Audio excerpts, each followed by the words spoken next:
जय हिंद। और आज हम इस वीडियो में सॉल्व करेंगे जेईई मेन 2025 से आए हुए मोशन इन वन डायमेंशन के कुछ क्वेश्चंस। बेसिकली सारे ही क्वेश्चन हैं जो इस सेशन में पूरे आए हैं। तो देखिए, सबसे पहला क्वेश्चन आया था 4 अप्रैल को, जो था एक डिस्प्लेसमेंट वर्सेस टाइम का ग्राफ। और इस क्वेश्चन में कुछ आपको पॉइंट्स दिए थे और फिर आपको उनको वेरीफाई करने के बाद ऑप्शंस को टिक करना था कि इन पॉइंट्स में से कौन सा पॉइंट ठीक है या गलत है। तो देखिए, यहाँ पे बेसिकली डिस्प्लेसमेंट टाइम ग्राफ है, बहुत कॉमन ग्राफ होता है। ये ग्राफ 9th क्लास में भी हम पढ़ते हैं, 11th क्लास में जब हम पढ़ते हैं तो हम कुछ टर्म कैलकुलस से रिलेटेड यानी इंस्टेंटेनियस वेलोसिटी देखते हैं। तो आइए देखते हैं यहाँ पे इसे कैसे सॉल्व किया जा सकता है। पहला पॉइंट है कि आप चेक करिए कि average velocity during 0 to 3 is 10 metre per second. तो जैसा कि हम जानते हैं कि वी एवरेज जो होता है, वी एवरेज बेटा उसका फॉर्मूला होता है टोटल डिस्प्लेसमेंट टोटल टाइम। ठीक है, तो हम यही देखेंगे यहाँ पे, टोटल डिस्प्लेसमेंट और टोटल टाइम। अब जरा यहाँ देखिए, 0 to 3 अगर मैं चलता हूँ तो 0 से 3 टोटल डिस्प्लेसमेंट देखिए, 3 पे आने पे टोटल डिस्प्लेसमेंट हुई है 5 और जो टाइम बीता है वो 3। तो एक्चुअली में सॉल्यूशन होना चाहिए था v = 5/3। तो जो यहाँ दे रखा है 10 है, तो इसका मतलब ये टोटली रॉन्ग है, इसको हम नहीं कंसीडर करेंगे। दूसरे केस में लिखा है average velocity during 3 to 5 is 0 metre per second. अब देखिए, 3 से लेके 5 तक में चेक करिए डिस्प्लेसमेंट कितनी हुई है। बेटा डिस्प्लेसमेंट वही रही है, देखिए 5 पे था, 5 पे ही रहा। डेट मीन्स इस पूरे पीरियड में जो वेलोसिटी थी यानी टोटल जो वेलोसिटी रहेगी हमारी वो रहेगी 0। तो ये बिल्कुल सही है, यानी एवरेज वेलोसिटी 0 ही आएगी, तो ये ऑप्शन सही है। अब आते हैं सी पॉइंट पे जहाँ पे लिखा है instantaneous velocity at t = 2 is 5 metre per second. अब यहाँ पे प्रॉब्लम ये आती है कि अगर आपने रट रखा है कि इंस्टेंटेनियस वेलोसिटी का मतलब डिफरेंशिएशन हम कर देंगे, तो यहाँ प्रॉब्लम होने वाली है, बिकॉज कोई इक्वेशन गिवन नहीं है। आप या तो इक्वेशन बनाइए या फिर आप डिफरेंशिएशन के बेसिक नियमों को जानिए कि जब हम डेरिवेटिव करते हैं तो उसका एक और मतलब होता है general equation of the slope. तो जब हम डेरिवेटिव कर रहे हैं तो एक्चुअली में हम slope of the tangent find कर रहे हैं उस पर्टिकुलर कर्व की। तो जब हमसे बोला गया कि इंस्टेंटेनियस वेलोसिटी है t = 2, तो t = 2 ये पॉइंट है। और इस पॉइंट को अगर आप ध्यान से देखें तो यहाँ पे एक सीधी लाइन बनी हुई है, वो भले ही अलग अलग टाइम पीरियड पे भी जा रही हो, 1 से लेके 3 तक है वो, लेकिन हम जानते हैं कि डिस्प्लेसमेंट टाइम ग्राफ में इस तरीके की सीधी लाइनें आपको यूनिफॉर्म मोशन को रिप्रेजेंट करती हैं। ठीक है, डिस्प्लेसमेंट टाइम ग्राफ में जब भी ऐसे ग्राफ बनाए जाते थे तो वो यूनिफॉर्म मोशन के ग्राफ होते थे, यानी कि इस पूरे पीरियड में चाहे 2 पे निकालना हो या कोई और बीच का 1.2 सेकेंड, उन सब में एक ही वेलोसिटी रही होगी। बट स्टिल हमसे पूछा t = 2 पे ही गया है। बेसिकली अगर हम वेलोसिटी एट t = 2 निकालें तो हम डिफरेंशिएशन यहाँ पे डायरेक्टली नहीं कर सकते, बिकॉज हमें इक्वेशन ऑफ द कर्व चाहिए होगी, वो भी फाइंड हम कर सकते हैं, but that will be a long method. तो हम बेसिकली यहाँ पर जब ये निकालना है, ये तो करेक्ट था हमारा, t = 2 पे हम निकालेंगे स्लोप ऑफ AC। अब बेटा स्लोप निकालने का क्या तरीका होता है कि आप कोऑर्डिनेट लिख लीजिए, जैसे यहाँ पे इसका x कोऑर्डिनेट क्या है 1 और y कोऑर्डिनेट क्या है उस टाइम पे -5। सिमिलरली सी पॉइंट का x कोऑर्डिनेट क्या है 3 और y कोऑर्डिनेट क्या है 5। ठीक है, अब आपको बस क्या करना है, स्लोप में y वाले कोऑर्डिनेट आपस में माइनस होते हैं डिवाइड बाय x वाले कोऑर्डिनेट। तो यहाँ पे लिखा जाएगा 5 माइनस का 5 डिवाइडेड बाय 3 जो x कोऑर्डिनेट था वहाँ पे -1। तो आप देखिए ये क्या आ रहा है 10/2 जो कि होता है 5 मीटर पर सेकेंड। ठीक है, अगेन 5 + 5 10, 3 - 1 2, ये 5 मीटर पर सेकेंड। और देखो यहाँ पर आपको गिवन है कि instantaneous velocity at t = 2 5 metre per second. तो बच्चों ये भी करेक्ट हो गया। ठीक है, तो इम्पॉर्टेंट है, इसे ध्यान रखिएगा कि आप इंस्टेंटेनियस वेलोसिटी को देख के सीधा डिफरेंशिएशन की तरफ ना जाएं, आप उसके पैरेलल जो डेफिनेशन होते हैं उनको भी एक्सप्लोर करें। और यही सोचने के लिए आपको इस तरह क्वेश्चन दिए जा रहे हैं। और same pattern CBSE board 12th class में भी इस्तेमाल हो रहा है कि आपसे लॉजिकल क्वेश्चन इस्तेमाल करे जा रहे हैं पूछने के लिए कि आप डायरेक्ट कन्वेंशनल फॉर्मूले ना लगा दें। आइए 5th पॉइंट पे, डी पॉइंट पे, 4th point actually, the average velocity during 5 to 7 and instantaneous velocity at t = 6.5 second are equal. देखिए एवरेज और इंस्टेंटेनियस को रिलेट कर दिया गया कि बताइए, देखिए कैलकुलेट करके बराबर है या नहीं। तो अगेन 5 से 7 अगर मैं देखता हूँ तो देखो ध्यान से देखो, 5 से 7 में मोशन ऐसे ऊपर गई है डिस्प्लेसमेंट, फिर वापस आया है, नेगेटिव डिस्प्लेसमेंट करी गई है। तो मेरे को एवरेज वेलोसिटी की डेफिनेशन पे स्टिक रहना है, वो होता है total displacement by total time. तो अगर मैं यहाँ पे एवरेज वेलोसिटी लिखूँ 5 से 7 में, तो पहले मैं लिखता हूँ वी एवरेज 5 से 7 में टोटल डिस्प्लेसमेंट कितनी हुई है। देखिए ये 5 पे था और फिर आ गया 7 पे, ठीक है। यहाँ पे देखिए 5 पे था, फिर 7 सेकंड पे आ गए 0 पर बेसिकली। तो वेलोसिटी क्या होती है average velocity? Total displacement by total time. अब देखिए फाइनल डिस्प्लेसमेंट कितनी थी? 0, 7 पे आके 0 पे था, माइनस इनिशियल कितनी थी? यहाँ पे 5 पे था। तो मतलब चेंज लिखते हैं तो फाइनल माइनस इनिशियल ही करेंगे, और टाइम पीरियड 7 माइनस 2, तो ये बेसिकली हो गया माइनस का 7 माइनस 5, 7 माइनस 5 करा हमने, तो ये हो गया माइनस का 5/2, इतने मीटर पर सेकंड वेलोसिटी रही होगी। और ये जस्टिफाई भी कर रहा है कि देखिए नीचे आ रहा है तो नेगेटिव वेलोसिटी रिप्रेजेंट करेगा। अब बोल रखा है कि इंस्टेंटेनियस वेलोसिटी t = 6.5 लिखा था। बेटा अगेन ध्यान रखो 6.5 कहाँ पड़ेगा? इस लाइन पे। तो इसका मतलब अगेन ये एक स्ट्रेट लाइन है, ये भी यूनिफॉर्म मोशन को दिखाती है विद नेगेटिव डायरेक्शन, यानी नेगेटिव क्या आदमी ब्रेक लगा रहा होगा, ठीक है, या फिर कांस्टेंट वेलोसिटी नेगेटिव डायरेक्शन में कर रखी होगी।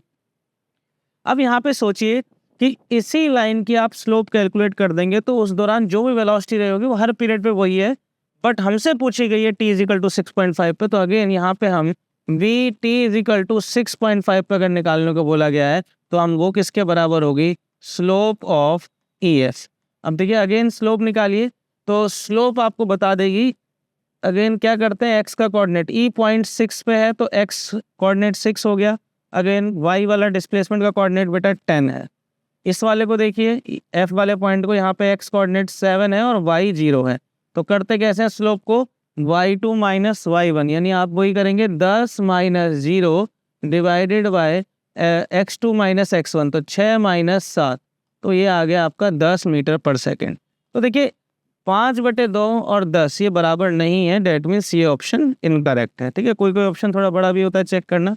लास्ट में फिर एवरेज वेलोसिटी t = 0 से 9 0 है। तो देखिए 0 से 9 को देखिए, मोशन कैसी भी है, टोटल डिस्प्लेसमेंट देखिए, देखिए 0 पे भी 0 था, 9 पे भी वो 0 पे ही आ गया है। इसका मतलब टोटल डिस्प्लेसमेंट 0 है, तो टोटल वेलोसिटी भी, एवरेज वेलोसिटी भी 0 आएगी, नहीं ये भी सही है।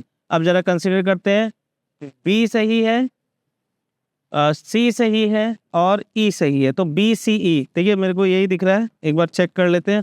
BCE BDE, तो ऑप्शन नंबर डी ही करेक्ट है, ठीक है। तो आप देख रहे हैं क्वेश्चन से सीखना क्या है कि इंस्टेंटेनियस वेलोसिटी स्लोप के मेथड से भी निकाली जा सकती है। चलिए अब चलते हैं नेक्स्ट क्वेश्चन में। देखिए नेक्स्ट क्वेश्चन वही क्वेश्चन है जो सब बच्चों को अच्छा लगता है, बिकॉज इसमें डिफरेंशिएशन करनी होती है। आपको इक्वेशन दे रखी है एक्स की और C0 कांस्टेंट है और अप्रोप्रिएट डायमेंशन है इसकी, ताकि वो डिस्प्लेसमेंट ही रहे और इधर भी डिस्प्लेसमेंट बने। कौन सी स्टेटमेंट करेक्ट है? तो एक्सीलरेशन और वेलोसिटी की स्टेटमेंट है। तो हम क्या करते हैं, डायरेक्टली एक्स अगर हमें गिवन है x = C0 t² - 2 plus c t - 2 का होल स्क्वायर, तो अब मैं dx/dt जिसको वेलोसिटी बोलते हैं उसे निकालूंगा v = अब बेटा यहाँ पे C0 कांस्टेंट है, अगेन इन डिफरेंशिएशन होगा तो ये आ जाएगा 2t और यहाँ पे प्लस c पावर का डिफरेंशिएशन होगा तो वो आ जाएगा 2t - 2, ठीक है। तो बेसिकली इक्वेशन बन गई है आपकी = 2C0t प्लस 2c और यहाँ पे t - 2, ये इक्वेशन आ गई। अब आपसे बोला है initial velocity of the particle, तो डी ऑप्शन को चेक करेंगे बिकॉज वेलोसिटी को बारे में जो भी है वो यहीं से वेरीफाई होगा। तो इनिशियल वेलोसिटी का मतलब है t = 0। तो बेटा जैसे ही मैं यहाँ पे t = 0 डालता हूँ तो ये वाले टर्म तो खत्म ही हो जाएगी, ये हो जाएगा 0 प्लस 2c माइनस का 2 जो कि आ रहा है माइनस का 4c, ठीक है। अब देखिए वेलोसिटी क्योंकि वेक्टर क्वांटिटी है तो अभी तक मैं सर्टेनली नहीं कह सकता कि, क्योंकि मल्टीपल सेलेक्ट नहीं है, एक ही ऑप्शन करेक्ट होगा। अगर मुझे और चेक करने पे कुछ नहीं मिलेगा तब मैं इस पर जरूर कंसीडर कर सकता हूँ इसे, क्योंकि एक तो सही होना ही है। तो अभी मैग्नीट्यूड ये जो वेलोसिटी में -4c आ रहा है ये थोड़ा यहाँ गलत है, यहाँ पे +4c लिखा है, तो अभी इसको हम कंसिडर नहीं करेंगे जब तक दूसरे ऑप्शन चेक नहीं होंगे। अब देखिए चेक करिए कि वेलोसिटी के बाद एक्सेलरेशन के बारे में ज़्यादा पॉइंट है, 3 पॉइंट है, तो एक्सेलरेशन हो जाता है बेटा आपका dv/dt। तो अगेन अगर आप इसको डिराइव करें, डेरिवेटिव करेंगे इसका, तो यहाँ आ जाएगा 2c0, वो t हट जाएगा, प्लस 2c लिखूंगा मैं यहाँ पे, प्लस का 2c, ठीक है, वो t - 2 भी चला जाएगा क्योंकि वो t के रिस्पेक्ट में डेरिवेटिव है। तो ओवरऑल एक्सेलरेशन आ गया 2c0 प्लस सी। अब देखो ज़रा ध्यान से, तो acceleration of the particle 2c plus c0 है, यानी ये वाला ऑप्शन करेक्ट है। जब हमारे पास एक बेटर और एक्यूरेट ऑप्शन है तो हम ऑप्शन नंबर डी को कंसिडर नहीं करेंगे। दैट मीन्स यही वाला ऑप्शन करेक्ट है। तो आप देख सकते हैं कि जो बच्चे वेलोसिटी पे जाएंगे और फिर वेलोसिटी के ऑप्शन को चेक करके सोच लेंगे जल्दबाजी में कि ये करेक्ट है, तो ध्यान रखिए whenever there is a question about any vector quantity तो उसका साइन भी मैटर करता है। ठीक है, चलिए इसके बाद ये क्वेश्चन है। ठीक है, मैं आपको बता दूं इसमें शायद 5 क्वेश्चन आए हैं और 5 ही इस वीडियो में कवर हैं, तो बड़े ही ध्यान से सुनना और आपको पता चल जाएगा कि जो नया ट्रेंड है या जो अभी लेटेस्ट पेपर है वो कैसा आया है। यहाँ पे लिखा है कि कौन सा ऐसा कर्व है जो पॉसिबली रिप्रेजेंट करता है one dimensional motion of the particle. तो देखिए पहले ये फेस टाइम अलग चीज़ होती है, वेलोसिटी डिस्प्लेसमेंट के ग्राफ भी हम नहीं देखते हैं, लेकिन जो हम पहले ऑब्वियसली देखते हैं उनको जस्टिफाई कर लेते हैं। जैसे यहाँ पे लिखा है वेलोसिटी टाइम, तो हमें ये बताना है क्या ये संभव है कि वन डायमेंशनल मोशन ऐसी हो सकती है। देखिए अगर हम यहाँ पे कंसीडर करें, मैं यहाँ पर देख अगर लॉजिकली सोचो, एक स्ट्रेट लाइन में ड्रॉ करता हूँ, तो ये क्या रिप्रेजेंट कर रहा है बेटा, एक ही समय पर ऑब्जेक्ट के पास एक वेलोसिटी यहाँ पर है, एक वेलोसिटी यहाँ पे, 2 तरीके की वेलोसिटी है। और क्यों है वो 2 तरीके की, देखो यहाँ पे वेलोसिटी ऐसे है, यहाँ पे ऐसे है, तो 2 डायरेक्शन की वेलोसिटी एक ही समय पे नहीं हो सकती।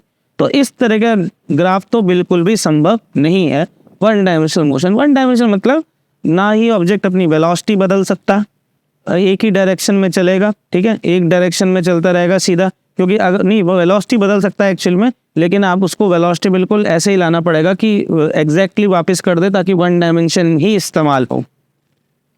तो यहाँ पे वेलोसिटी अलग अलग डायरेक्शन में है, बिल्कुल एंटी पैरेलल होती तो भी चल जाता, तो भी हम कहते कि भाई ऑसिलेशन वाली मोशन है। सिमिलरली यहाँ पर देखिए कि ऑब्जेक्ट का टाइम के साथ डिस्टेंस बदल रहा है, ये तो नॉर्मली ऐसा होता ही है जब ऑब्जेक्ट कोई चलता है वन डायमेंशन में। सपोज करिए मैं थोड़ा सा चला, फिर मैं रुक गया, फिर धीरे धीरे मैं उसके बाद फिर चलने लग गया, फिर रुक गया, तो डिस्प्लेसमेंट धीरे धीरे बढ़ रही है। उस जिस वक्त मैं रुक रहा हूँ या कम स्पीड पे चल रहा हूँ, तो ये प्रैक्टिकली पॉसिबल है। ठीक है, ये बिल्कुल। अब बात करते हैं ए और बी ऑप्शन के। तो देखिए ए और बी में कुछ नई चीज़ें हैं एक्चुअली में। तो देखिए फेस स्पेस एक अलग ही स्पेस होता है, लेकिन 11-12 में इसके बारे में ज़्यादा जानकारी नहीं है। लेकिन फिर भी हम फेस जहाँ पढ़ते हैं, हम पढ़ते हैं ऑसिलेशन में, तो हम पहले फेस का एक आइडिया लगाते हैं। देखिए वन डायमेंशनल एक और मोशन होती है, वन डायमेंशनल SHM या फिर कह लो वन डायमेंशनल ऑसिलेशन, जिसमें सबसे सिंपल होती है SHM, सिंपल हार्मोनिक मोशन। जिसकी बेटा जो सिंपल हार्मोनिक मोशन, जैसे मान लीजिए एक स्प्रिंग है, इस स्प्रिंग को आपने ऐसे इस तरफ ले गए तो जो इसकी रीस्टोरिंग फोर्स है वो इसे वापस इधर लाती है। या फिर ऐसा आपने देखा होगा पेंडुलम में, पेंडुलम को जैसा आपने इधर ले गए तो इसमें भी एक रीस्टोरिंग फोर्स आती है, तो ये फोर्सेस इसको वापस अपनी जगह पे लाते हैं। उसके बाद ये ऐसे ऑसिलेट, और ये भी इस तरीके से। इस तरह की जो सबसे सिंपल हार्मोनिक मोशन, कॉम्प्लिकेटेड वाली नहीं, जो सबसे सिंपल मोशन बनती है, उसकी डिस्प्लेसमेंट की इक्वेशन होती है x = a sin omega t plus phi. अब इसमें ये जो पार्ट है ये वाला, इसको बोला जाता है फेस। अगर मैं जनरली लिखूं तो ये होता है फाई टी = क्या हो जाएगा, ओमेगा टी प्लस फाई। ठीक है, तो ये फेस होती है। अब जरा चेक करिए आप कि अगर मैं लिखता हूँ phi t plus = omega t plus phi, तो अगर मैं वाई एक्सिस पे इसे मान लूँ, ठीक है, ये आपका हो गया mx, क्योंकि देखिए वाई एक्सिस पे क्या प्लॉट है, फेस, एक्स एक्सिस पे क्या है, टाइम, प्लस c। तो आप जरा देखिए ये इक्वेशन, यानी ये जो कंपैरिजन में आ रहा है ये फेस है, और अगर किसी को कन्फ्यूजन हो तो ये होता है फेस कांस्टेंट।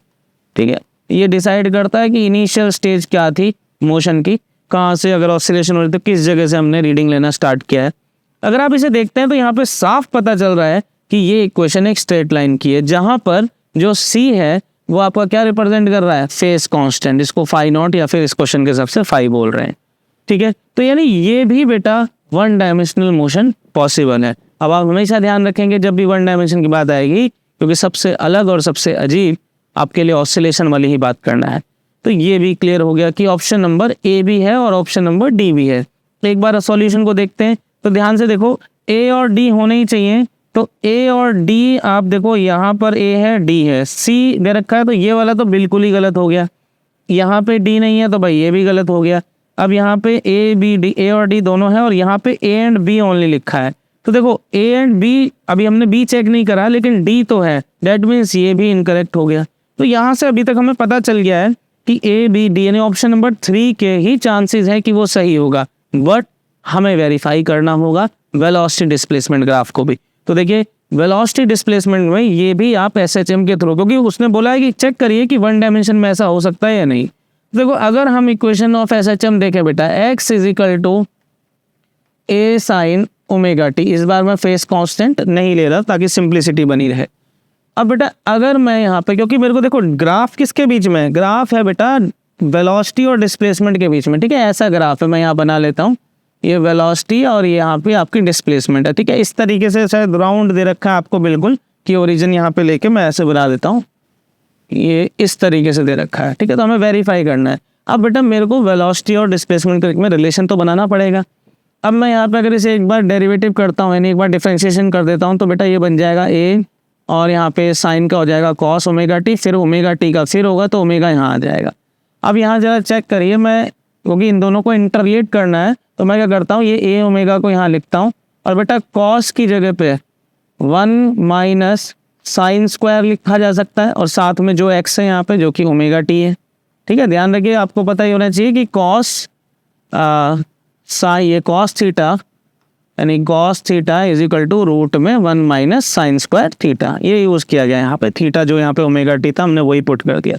अब बेटा वी बाई ए ओमेगा यहाँ लिखूँ इज इक्वल टू यहाँ पे आ जाएगा रूट में 1 minus sine square omega T. अच्छा, अगर आपको लग रहा है कि सर ये कैसे स्टार्ट कर दे रहे हैं, देखो बेटा जब भी ना स्ट्रेट लाइन और सर्कल हो तो ये बड़े सिंपल होते हैं, इनको चेक करने से। स्ट्रेट लाइन में y equal to m x plus c, circle का भी थोड़ा ध्यान रखो, सर्कल की इक्वेशन जो सबसे सिंपलेस्ट फॉर्म है वो है x square plus y square equal to r का स्क्वायर। तो काफ़ी सिंपल हो जाता है इनको। अगर मान लो v और x का ऐसा रिलेशन बन गया तो अल्टीमेटली मैं कह सकता हूँ ये पॉसिबल है। तो जैसे हम लाइंस के किसी भी ग्राफ को करना है तो उसकी इक्वेशन स्टैंडर्ड इक्वेशन पे जाओ, सर्कल दिखा तो हम इसे देखने लगे कि सर्कल जैसा दिखेगा या नहीं। अब यहाँ पे अगर मैं स्क्वायरिंग बोथ साइड करूँ तो बेटा v, अब मैं इसको यहाँ पे ऐसे छोटा v लिख लेता हूँ,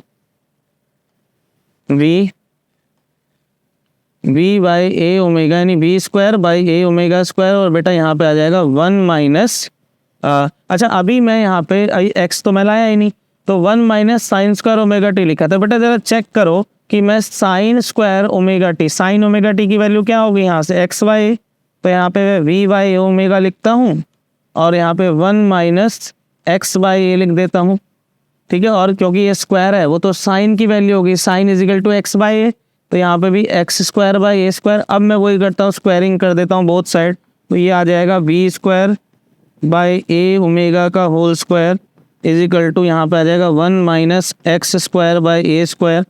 अब बेटा यहाँ पर v square by a omega square और प्लस का x square by a square is equal to 1।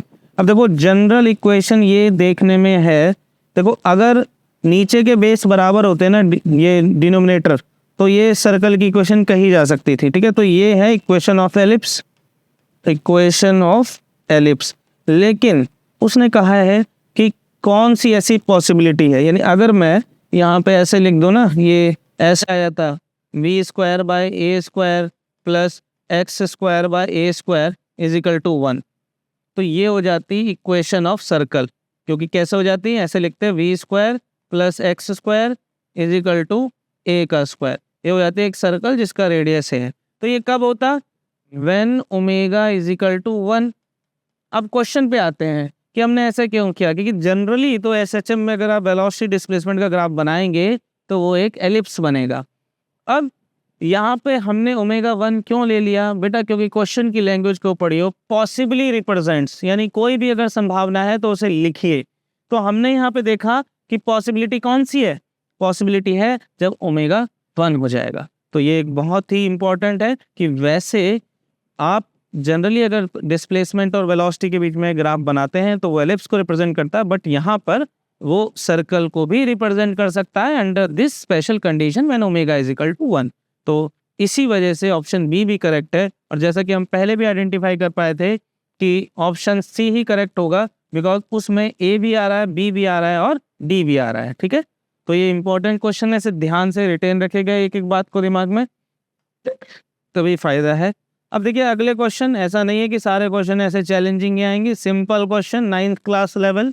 यहाँ पे आपको एक वेलोसिटी टाइम ग्राफ दे रखा है और आपसे बोला है कि t इज इक्वल टू 0 से लेके t इज इक्वल टू 4 तक में कितना डिस्टेंस कवर होगा वो बता दीजिए। तो आपको पता है कि अगर आप एक वेलोसिटी टाइम ग्राफ दिखते हैं तो यहाँ पे मैं सॉल्यूशन लिखता हूँ, area under velocity time graph क्या रिप्रेजेंट करता है, डिस्प्लेसमेंट, रिप्रेजेंट्स डिस्प्लेसमेंट। तो बस एरिया निकालना है, जैसे जैसे डायग्राम दिख रहा है वैसे वैसे देख के करते जाइए। जैसे किसी को नहीं पता है ट्रेपेजियम बन रहा है यहाँ पे, तो सीधा एक ट्रायंगल और स्क्वायर तो दिख रहा है आप लोगों को, तो ये हो गया पहला जिसे हम ट्रायंगल बोलेंगे, और ये हो गया आपका स्क्वायर। तो जब ट्रायंगल का एरिया निकालना है, अब ये किसी अगर आपको दिक्कत है, वैसे तो समझदार बच्चे होंगे आप, कि एरिया कैसे रिप्रेजेंट करता है। देखिए एरिया निकालने के लिए वेलोसिटी और टाइम का प्रोडक्ट होगा, तो डिस्प्लेसमेंट क्या होता है एक्चुअली में, वेलोसिटी इनटू टाइम। तो जब आप एरिया निकाल रहे हैं तो वेलोसिटी टाइम की मल्टीप्लाई हो रही है दोनों कोऑर्डिनेट की, तो अपने आप ही डिस्प्लेसमेंट निकल के आएगी, छोटी सी बात है। v is equal to x by t, x is equal to v into t. वैसे तो मेमोराइज रखिए, समझ के करिए, लेकिन अगर नहीं पता है तो स्टार्ट ऐसे करते हैं। तो यहाँ पे दो होगा, यानी एरिया 1 और एरिया 2 ऐड होगा, एरिया 1 प्लस एरिया 2। अब एरिया 1 और एरिया 2 ऐड होगा तो पहला ट्रायंगल, तो ट्रायंगल का एरिया हाफ इंटू लेंथ ले लेता हूँ मैं, लेंथ चलिए इधर 10 और इंटू बेस कितना है 2, तो ये कट गया ऐसे, प्लस एरिया ऑफ द ये जो आपका रेक्टेंगल है इसमें इसका डिस्टेंस है यहाँ से 2 और ये वाला 10, तो यहाँ पे 2 इसकी चौड़ाई थी, 10 इसकी लंबाई थी, ये हो गया बेटा, ये आ गया 10 प्लस 20। अब देखिए इसमें भी गलती हो सकती है, क्या गलती हो सकती है मैं बता देता हूँ आपको। आपको पता है अलजेब्रा में रूल फॉलो होता है बॉड मास, यानी पहले ब्रैकेट ओपन होगी मल्टीप्लाई। अब मान लीजिए आपने ऐसे लिखा, अब कुछ बच्चे अगर इसको पहले ऐड कर देंगे तो सॉल्यूशन गलत दिशा में चला जाएगा। तो इसलिए जब एक एक इंडिविजुअल पार्ट को सॉल्व करें और पहले का काम क्या है आपका, पहले मल्टीप्लाई करें, तो वो भी गलती कर सकें, इसलिए ध्यान रखिएगा। पुरानी पढ़ाई भी काम आती है और नई से एड ऑन भी करना होता है। तो यहाँ पे 30 आया, जो कि 30 मीटर आपको सॉल्यूशन गिवन है। ठीक है, सिंपल क्वेश्चन, सिंपल सॉल्यूशन। उसके बाद ये लास्ट क्वेश्चन, यहाँ पे भी वही आपको डिस्प्लेसमेंट टाइम ग्राफ गिवन है, बस आपसे बोला है कि डिस्टेंस कवर्ड बताइए। डिस्टेंस बोल दिया इन्होंने इस बार 30.5 सेकंड। तो देखिए पहले क्या है, टाइम बाउंड्री फिक्स थी, अब 30.5 बोला है, लेकिन ग्राफ में आपको एक चीज़ देखनी है, 30.5 भले यहाँ मेंशन ना हो कहीं पर, लेकिन मोशन में भी कुछ खास नहीं हो रहा है। इतनी दूर जाने के बाद वेलोसिटी फिक्स हो गई, अब 30.5 बोले, 32.5 बोले, आगे वेलोसिटी है ये, तो हम क्या करेंगे, एज्यूम कर लेंगे कि भाई 30.5 यहाँ था, तो हम इस रीजन के अंदर का एरिया फाइंड करेंगे। अब जब यहाँ पे हम एरिया फाइंड कर रहे हैं तो बेटा हम देखते हैं यहाँ पे हमें 3 तरह की शेप मिल रही है, पहला ये ट्रायंगल, दूसरा ये और तीसरा ये, तो बस इसी को कंसीडर करना है। यानी हम लिखेंगे डिस्टेंस इज इक्वल टू ये मेरे 3 एरिया 1 प्लस एरिया 2 और बेटा प्लस एरिया 3। बस उतनी प्रिकॉशन रखोगे अपने आप काम हो जाएगा। 1 इज ए ट्रायंगल, यानी हाफ इंटू उसकी लेंथ कितना है, देखो 400 और 200, यानी 200 माइनस करेंगे तो डिस्टेंस 200 ही आएगा, ये वाली लेंथ का, और नीचे ये कितनी चौड़ाई है इसकी, बेस यानी 2 हो जाएगा।